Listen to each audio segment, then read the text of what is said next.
ज़िमनी इंतखाबात के नतीजे में जो पार्टीज़ हैं कौमी असम्बली में, ख़ासकर नून लीग और पीपल्स पार्टी, न सिर्फ उनका इत्तेहाद बल्कि उनकी इंडिविजुअल पोजीशंस पर क्या फ़र्क पड़ा है, इसको अब हम डिस्कस करते हैं। अच्छा, ब्रेक पे जाने से पहले मैंने पूरे पैनल के लिए सवाल छोड़ा था, जो भी इसका जवाब देना चाहे। क्या नून लीग की ताकत में भी इजाफा हुआ है या जिस तरह रीमा कह रही थी ब्रेक पे जाने से पहले कि इतना क्योंकि उनको बाकी इत्तेहादियों की ज़रूरत भी होगी, तो ये नहीं कहा जा सकता कि बहुत कंफर्टेबल पोजीशन में है नून लीग? मैडम शेख, किस तरह की आप ताकत की बात कर रही हैं?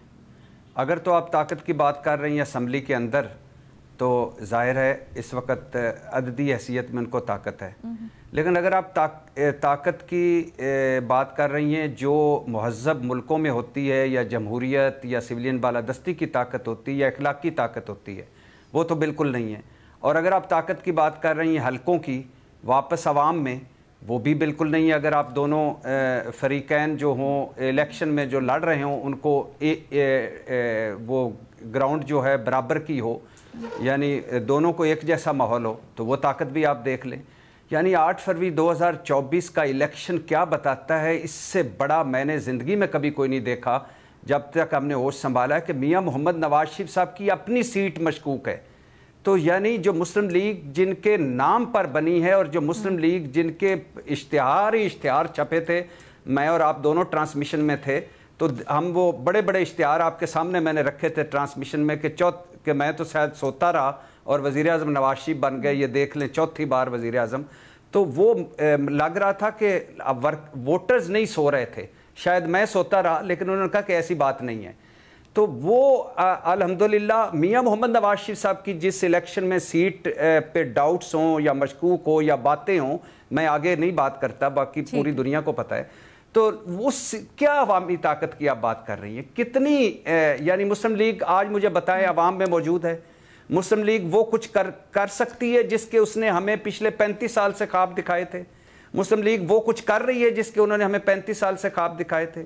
मुस्लिम लीग वो कुछ करना चाहती है जो जिसके उन्होंने 35 साल ख्वाब दिखाए थे? इसके ऊपर और अब ये मैडम शेख आप अंदाजा करें कि राजा रियाज का पता नहीं बेटा जीता है, राना सनाउल्लाह साहब का दामाद जीता है, और तलाल साहब का भाई जीता है, और पता नहीं किस तरह जीते हैं। इसमें तो जमहूरियत हार गई है।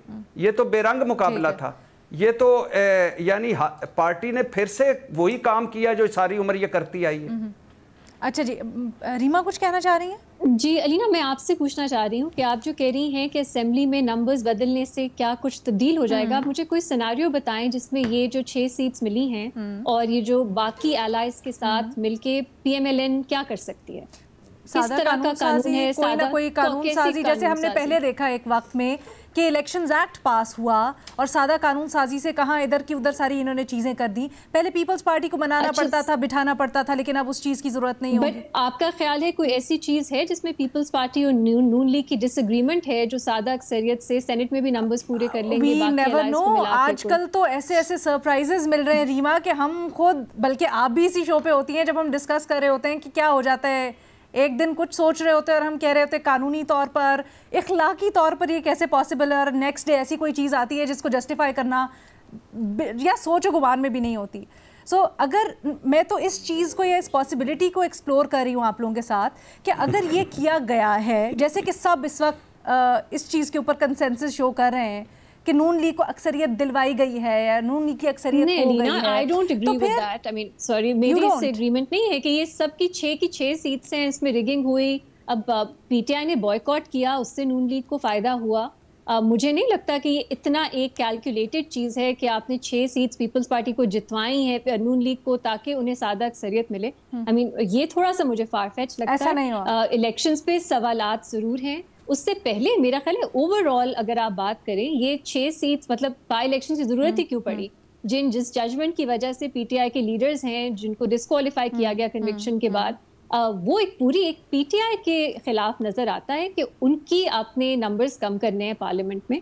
लेकिन ये बिल्कुल कैलकुलेटेड तरह से 6 सीट्स जो हैं नून लीग को जितवाई गई हैं, ये मुझे थोड़ा सा फारफेच लगता है। और दूसरा मेरा भी सवाल वहीं का वहीं है, possibilities of course no one can जज, लेकिन मुझे नहीं लगता कि बाकी अलायंस के साथ मिलके सादा अक्सरियत से बहुत कोई आप सिग्निफिकेंट चेंज ला सकेंगे इस वक्त। मामूली कानून साजी हो सकती है, लेकिन आपको फिर बहुत, अगर आप पीपल्स पार्टी के जेन्युइनली खिलाफ जाके ऑर्डिनरी लेजिस्लेशन भी कर रहे हैं, तो फिर ये एक आपका ओवरऑल एक सेटअप को धचका इससे लग सकता है। लेकिन मेरा नहीं ख्याल ये सिर्फ नंबर्स की बात है, फिर मेरा ख्याल है पीछे जो उसकी सोच है, लॉजिक है, वो कुछ और है, और नंबर्स उसे चेंज नहीं करेगा। कोई इसके ऊपर कमेंट करना चाहे? अलीना, मैं समझता हूँ, मेरे ख्याल है कि जितना आज हम एक मफरूजे पर बात कर रहे हैं ना कि ये हो सकता है, वो हो सकता है, अगर हम हमारी गवर्नमेंट जो है वो पाकिस्तान के हवाले से या इस के फ्यूचर के बारे में सोचे कि हमें क्या क्या चैलेंजेस हैं, हमें क्या तैयारी करनी चाहिए, तो शायद पाकिस्तान भी एक बिल्कुल डिफरेंट सिचुएशन में हो और हमारी सियासत जो है वो भी ऐसी ना हो कि जिसमें हम फंसे हुए हैं। भट्टी साहब भी जो बात कर रहे थे अपनी जगह पर दुरुस्त है। जो ओवरऑल हमारी जो सियासत है इसका भी एक ट्रायल हो रहा है, जमहूरियत भी एक इस टाइम ट्रायल पर है। लेकिन इसका ये मतलब नहीं है कि जो नून लीग है और पीपल्स पार्टी में बहुत ज्यादा हामियां है, इसमें कोई शक नहीं, लेकिन इसका कतई मतलब नहीं है कि इसका सोल्यूशन जो है वो पीटीआई की शक्ल में मौजूद है। अनफॉर्चुनेटली हमारे हालात जो है ना, सबको सीखने की जरूरत है, लेकिन हर एक जो है वो अपने अलावा दूसरों को सिखाने में मसरूफ है। और हम जो है इनके आज एक बेयकीनी के कैफियत में बैठे हुए हैं कि हो सकता है कि कल इनकी भी लड़ाई हो जाए। सर, हमने सोल्यूशन को पीटीआई से नथी क्यों कर दिया है? सोल्यूशन तो ये है ना कि अवाम की राय का एहतराम किया जाए, तो वो जो भी हो, वो पीटीआई है, नून लीग है, पीपल्स पार्टी है। नहीं, बात ये हो रही थी ना, पहले भट्टी साहब भी बात कर रहे थे इस पे, वो जो इलेक्शन की बात हो रही है, मेरा ख्याल है भट्टी साहब इस तरफ इशारा कर रहे थे कि अमूमी सोच ये है, या पीटीआई क्योंकि इन दोनों पार्टीज की अपोजिशन में होती है, तो ये कहा जाता है कि अगर फ्री एंड फेयर इलेक्शंस हुए और खुलकर वोट पड़ा तो पीटीआई को पड़ेगा, और अगर ऐसा है तो फिर उसमें कबाहत क्या है? मैडम नहीं, देखें, अभी यानी मेरे लिए अगर आप मेरी जगह तर्जमानी करें तो मैं तो बड़ी खूबसूरत बातें करता हूं। पंजाब यहाँ तक हमने अगर ये बात तस्लीम भी कर ली, भट्टी साहब खुद से कुछ कहना चाह रहे हैं जी, लेकिन क्या होगा, केपी में ये सीट हार गए हैं, उधर तो कोई ऐसी कोई धांधली का कोई ये तो नहीं हो रहा था कि प्री पोल रिगिंग कि उधर जाके कोई डेवलपमेंट प्रोजेक्ट्स जो है वो कोई बाकी कोई गवर्नमेंट तो इनकी अपनी थी केपी में, तो लिहाजा मेरे ख्याल है कि इनको भी इस चीज पर भी सोचने की जरूरत है। अगर बाकी सीटें जो है वो सिंध में होती तो सिंध में हो सकता है पीपल्स पार्टी जीत रही होती, कराची में होती हो सकता है कि एमकेएम को 2-3 मिल जाती। तो अब पंजाब में है तो पंजाब में नून लीग की गवर्नमेंट है, इन्हीं के पास जानी थी। लेकिन असल जो चैलेंज है वो या सवाल है वो ये है कि केपी की सीट जो है वो पीटीआई से कैसे निकल गई। सर, आपका इसके ऊपर एनालिसिस क्या, बड़ी ब्रीफली बता दीजिएगा। मैंने जो बात की ना कि ओवरऑल हमारी डेमोक्रेसी और पॉलिटिक्स जो है वो एक बड़े बहरानी कैफियत में है। पीटीआई का भी ये प्रॉब्लम है, उधर भी बड़ी बेयकीनी वाली कैफियत है कि उन्हें खुद नहीं पता कि उन्हें क्या करना है। हरिपुर के रिजल्ट के ऊपर सर आपको शकूक शुबहात है या नहीं है जो केपी में हुए? जी सर। नहीं, मैं तो ये इस पे यही तो सवाल उठा रहा हूँ कि अगर हम पंजाब का मान लिया कि जी पंजाब में इनकी गवर्नमेंट थी, केपी में क्या हुआ, यानी कि ये सवाल है कि जो अभी तक जिसका जवाब इसी सवाल का जवाब हम आप लोगों से जानने की कोशिश करें। आप भट्टी साहब माजरत फखर, भट्टी साहब कुछ ऐड करना चाह रहे थे, फिर आपके पास आती है। Let's just wind it up, बड़ा ड्रैग हो रहा है। सर, भट्टी साहब वैसे कल बता चुके हैं, लेकिन चले I will give him time as well. Bhatti साहब कुछ और भी ऐड करना चाह रहे थे जी।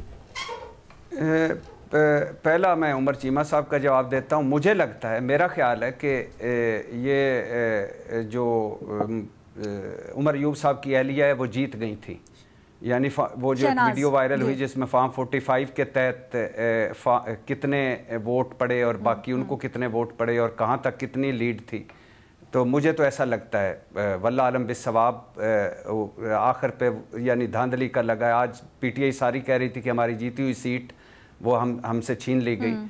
दूसरा, मैं जो बात असल करना चाह रहा था कि जो आपने चीमा साहब को मेरा ट्रांसलेट करके उर्दू में बताया, यकीन करें पहली मरतबा मुझे पता चला मैं कितना खूबसूरत बोलता हूँ। शुक्रिया मैडम शेख। अच्छा सर, आप खुद बता दें अगर आप अपनी ज़बान से बताना चाहते हैं अपने अल्फाज, तो मैं तो नहीं, मैं इतना सॉफ्ट भी हो, मैं यानी मेरा जो सॉफ्ट है, मैं जब कभी मेरी जगह पे आप मुझे ट्रांसलेट कर दिया करें। चीमा साहब लाजवाब हो गए थे कि इसमें से मैं करूं क्या और कहां जाऊं और किसका जवाब दूं। ठीक है, फखर साहब। अलीना, जो उमर चीमा साहब बात कर रहे थे ना कि KPK में कैसे जीत सकती है मुस्लिम लीग नून, देखें ये एक बुनियादी सवाल है कि जो हरीपुर में इलेक्शन हुए हैं वहाँ पे जो प्रिजाइडिंग ऑफिसर हों या वो सारे वो प्रोविंशियल गवर्नमेंट के जो मातहत आते हैं, और प्रोविंशियल गवर्नमेंट इस टाइम वहाँ पे PTI की है, यानी PTI की अपनी ही हुकूमत जो है वो अपने ही उम्मीदवार के खिलाफ धांधली करेगी। ये तो एक ऐसा सवाल है जो मेरा ख्याल है कि ये शायद PTI ही इसका जवाब दे सकती है। दूसरी बात ये कि ये जो धांधली वाला बड़ा आसान होता है कि ये इसको लगा देना। 2000 वही मैं फिर कल वाली एग्जाम्पल दूंगा कि 2021 में नौशहरा इनका सबसे बड़ा गढ़ समझा जाता था, वो इसलिए कि वहाँ पे परवेज़ खट्टक साहब एक टर्म वहाँ पे चीफ मिनिस्टर रहे, फिर दूसरे टर्म में जब ये वो डिफेंस मिनिस्टर थे वहाँ पे उनके अपने शहर की जो सीट थी PTI हार गई थी, और भी दीगर खैबर पख्तूनख्वा के अंदर। तो ऐसा नहीं है कि ये धांधली का नतीजा होता है।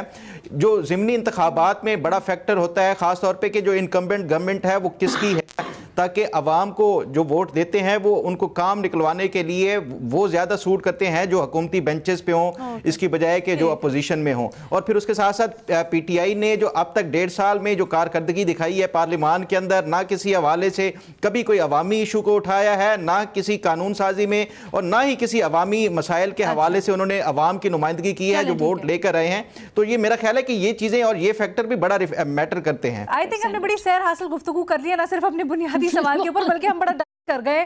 तो इस सवाल को यहीं पे कंक्लूड करते हैं।